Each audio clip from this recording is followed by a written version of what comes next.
In other news, Volodymyr Zelensky is on his first visit to Africa following South Africa's recent vote in favor of a UN resolution condemning Russia's actions in Ukraine. Speaking in Pretoria, he said that while Ukraine adhered to the easiest ceasefire, Russia has continued its attacks. Russian Foreign Ministry spokesperson has told reporters that it was becoming clearer by the minute that Zelensky lacked the capacity to negotiate a deal to end the war. Let's hear what she had to say. С каждым часом, с каждой секундой становится все более очевидно недоговороспособность Зеленского. Вслед за саботажем 30-дневного моратория на удары по объектам энергетической инфраструктуры, а мы об этом неоднократно говорили в ходе брифингов, с фактами на руках это доказывая. А я напомню, ВСУ тот мораторий 30-дневный нарушили 136 раз.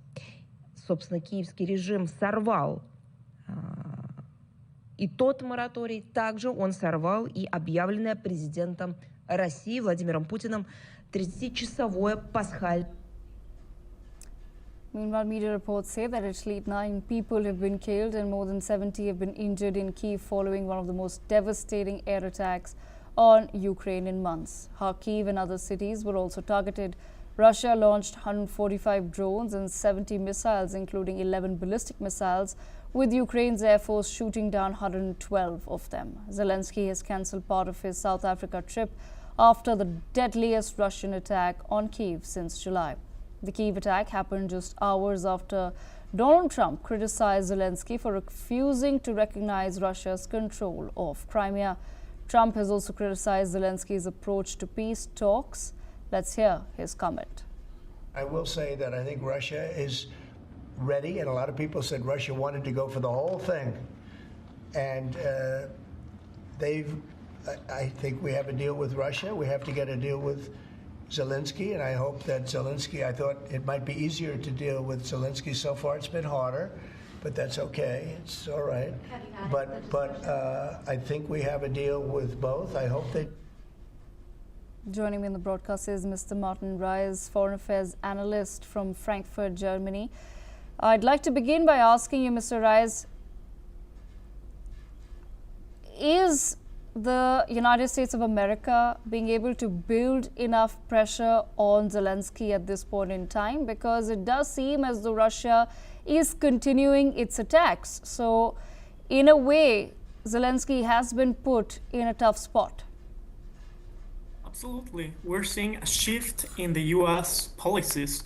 For President Donald Trump currently is a front runner in all of his achievements to negotiate peace. But right now we're seeing that Trump's comments signal a growing divide Western discourse.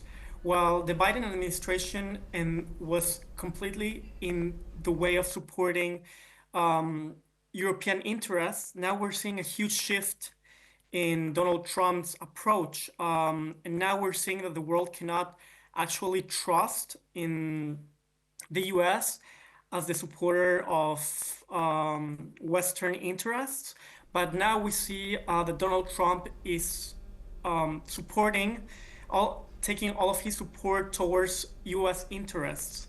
We need to analyze the broader implications. The international law, Russia's use of ballistic and cruise missiles against civilians targets may constitute violation in humanitarian law.